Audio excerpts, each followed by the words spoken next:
A broken leg, a bleeding cut, and a bruised knee. It only takes a few words to convey everything about that kind of pain. But with anxiety, a mundane scenario could cause the most severe mental anguish of your entire life, while on the outside, you look just fine. Anxiety is seeing your life crumble around you while absolutely nothing happens. Barring a first-hand experience, nothing quite conveys the feeling. But TV shows, I've come to appreciate them for what they can do. Enter My Little Pony. I watched the entirety of the show throughout about a year, generally found it boring, and thought I'd never watch it again.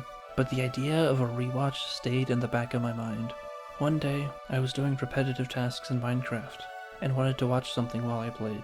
The thought of a My Little Pony rewatch crawled out from the back of my mind, and I decided to do it. Watching while playing Minecraft transformed the show from endless boredom into a fascinating experience. When the show did anything boring or annoying, it turned into background noise. But in the rare moments where it caught my eye, it really caught my eye.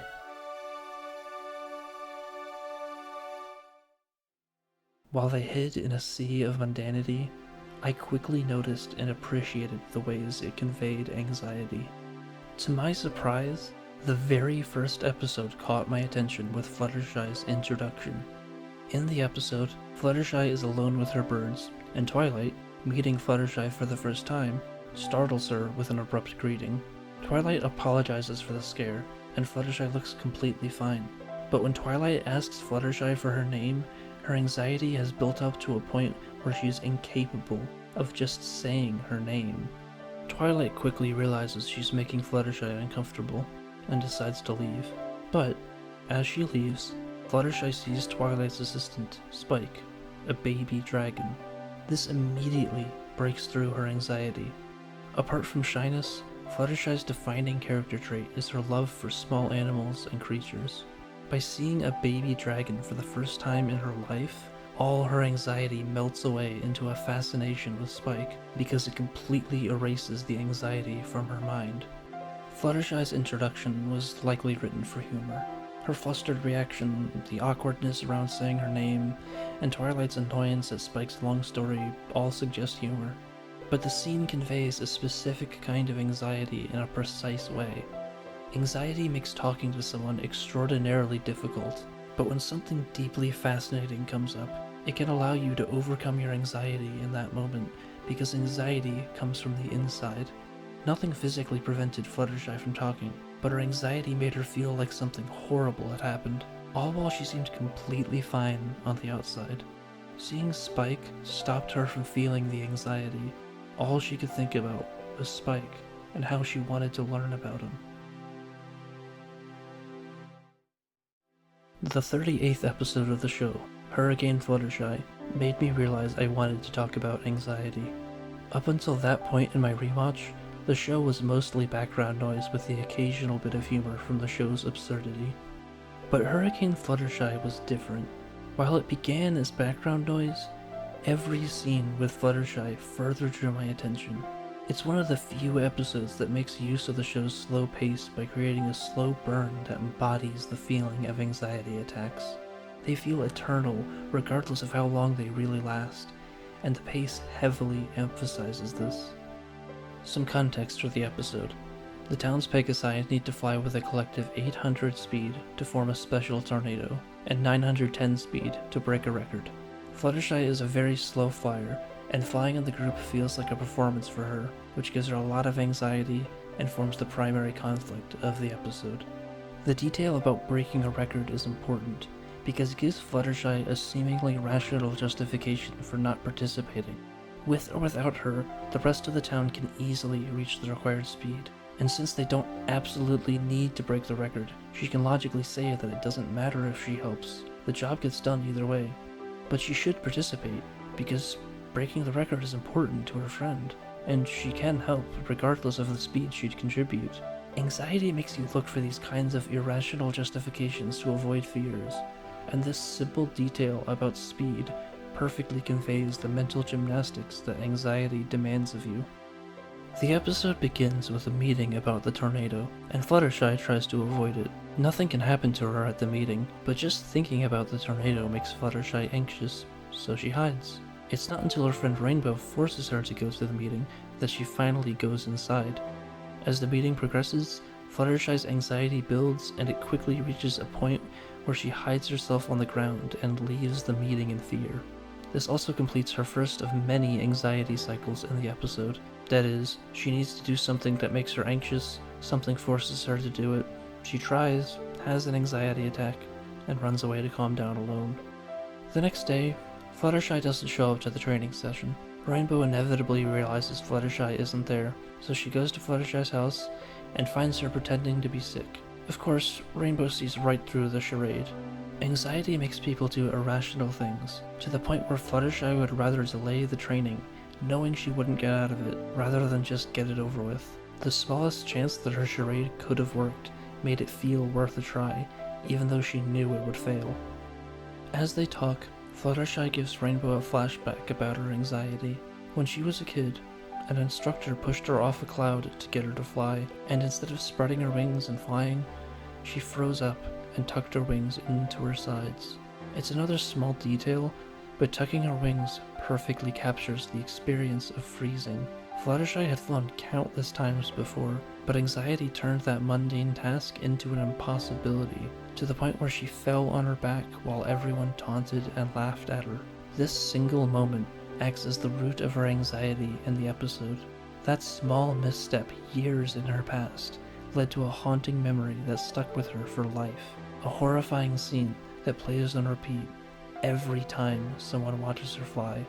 This is such a crucial detail to include. Understanding that her anxiety stems from this one mortifying moment that no one else remembers, not even Rainbow. Speaking personally, I can describe in detail a handful of brief memories from my childhood, which, just like Fluttershy's memory, act as the source of practically all my anxiety. Fluttershy's flashback perfectly conveys how seemingly meaningless past events can cause rippling waves of anxiety for the rest of your life. Rainbow ultimately convinces Fluttershy to help with the tornado, and when they go to the training, everyone measures their speed with a par of 10 speed. This makes Fluttershy doubt her flying ability because she knows she's much slower than everyone else. When it's her turn for the speed test, everyone gives her big, encouraging smiles. She picks up speed, and for a brief moment, she really does forget about her anxiety. But as she flies, 2 people laugh. Despite all the encouragement, that single bit of laughter breaks her, and the horrifying moment from her childhood floods her mind. Her speed is 0.5, less than a tenth of par. It would have been so easy to write the episode by making Fluttershy run away because she's sad that she's slow. But that isn't why she runs away. In fact, she's initially happy after hearing her result. No one expected much. Everyone knows she's a slow flyer, and they're okay with that. Everyone smiled with her, clearly proud of her just for trying.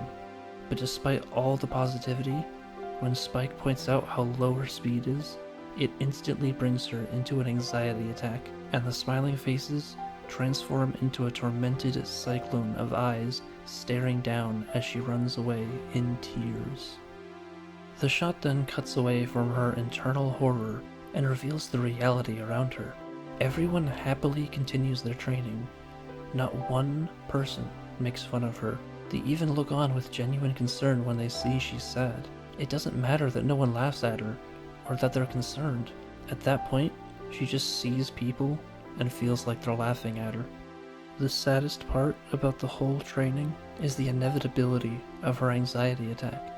No matter what, she'd fly slowly because she's a slow flyer. If people were honest and pointed out her slowness, it would cause an anxiety attack.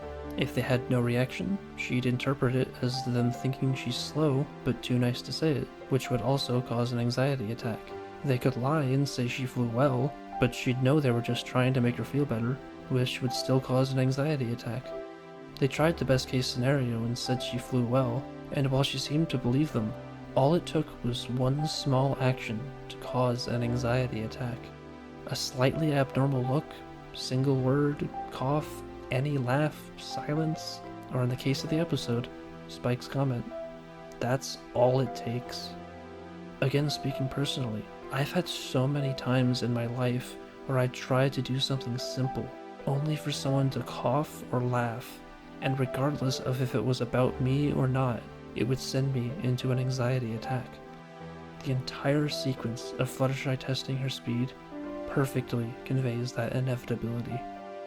After Fluttershy has her anxiety attack, she runs to her house, still crying, and surrounds herself with not the people, but the things she cares about most, her animals. While alone, she processes what happened and calms down. There was nothing anyone could have said or done to make her feel better, because nothing bad happened to her. It was entirely in her head, and she needed solitude to calm down and realize that. Through being alone, she convinces herself that she will train to help with the tornado. This time, though, she's proving it to herself. She is the one who forces herself to do something she doesn't want to do, not someone else. Unlike flying on the field, when she fails while training alone, she keeps trying, because her anxiety doesn't exist with no one else around. After her training, she goes back to the field to test her speed. She doesn't just walk there, she flies to the track, proudly wearing the fact that she temporarily defeated her anxiety. She prepares at the starting line, zips down the track, and for another brief moment, truly feels confident.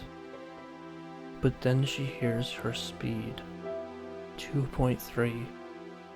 She made a huge improvement, over 4 times her initial speed. Even as her friends praise her with genuine amazement, it doesn't matter, because she had it in her head that she'd get 10 speed, and since she got less than a fourth of that, she sees everyone around her and feels like she disappointed them. Still, no one makes fun of her. Nothing bad happens to her, but just by being around other people, she feels like everyone laughs at her. So, she runs away in another anxiety attack, refusing to help with the tornado. Then comes the climactic scene, Tornado Day. Turns out, several people got sick, now physically incapable of flying, and the remaining people might not reach the 800 speed needed for the tornado. They try anyway, but fall out of formation before reaching 800 speed. Fluttershy shows up for moral support during that first attempt, and she stays on the ground, covering up her face, too horrified to even look. At risk of serious injury, they try the tornado again and manages 795 speed, just barely short of the 800 they need. Fluttershy is the only other one who can help, but she doesn't believe it matters if she helps. Her 2.3 speed won't get them to 800, so why bother trying? It's another seemingly rational argument to justify avoiding her anxiety. Twilight keeps encouraging Fluttershy, and with tears in her eyes, she finally starts believing what everyone said to her, and stops believing what her anxiety keeps telling her. She slowly flies into the group and finds her place in the tornado. Faster flyers zip by, and her confidence drains as the taunting chant of her past rings in her mind. This time, though, instead of continuing the cycle with an anxiety attack crashing her into the ground, she finally breaks through. She stays focused, sees Rainbow, gets her confidence back, and brings them past 800 speed, more than doubling her personal record. The tornado forms, the job ends, and everyone but Fluttershy lands. She's so focused on flying that she's oblivious that they'd done it. This resolves the agonizing slow burn of Fluttershy's anxiety, where she finally breaks out of it one time and for a brief moment shines in her full potential. That entire climactic sequence broke me and made multiple tears stream from my eyes. It wasn't just that last scene, it was feeling the all too familiar slow burn of an endless tortured anxiety cycle and seeing it finally broken. Seeing Fluttershy's success at a task that feels impossible gives a feeling of hope, a feeling that one day I can overcome my anxiety. The episode beautifully conveys that feeling and is the epitome of showing what you can't express with words. My Little Pony has a surprising number of these anxiety moments. For instance, Rainbow's stage fright in Sonic Rainboom and the entirety of Philly Vanilli, but none that I've rewatched so far compare to Hurricane Fluttershy. While those couple shining gems hide in miles of barren wasteland, they really do demonstrate the show's understanding of anxiety, and rewatching the episodes in a different light made me appreciate all the small moments. It's funny, because despite my praise, I generally still wouldn't recommend the show. I feel in order to have a similar emotional experience, you need a lot of familiarity with the show. Essentially, you need to see the entire show, and since I already have, I'm able to appreciate those moments. But without that, I think anything meaningful would probably get lost. I think that's why I hardly got anything out of Hurricane Fluttershy on my first watch, but with my revisit, it hit me on a deep and personal level.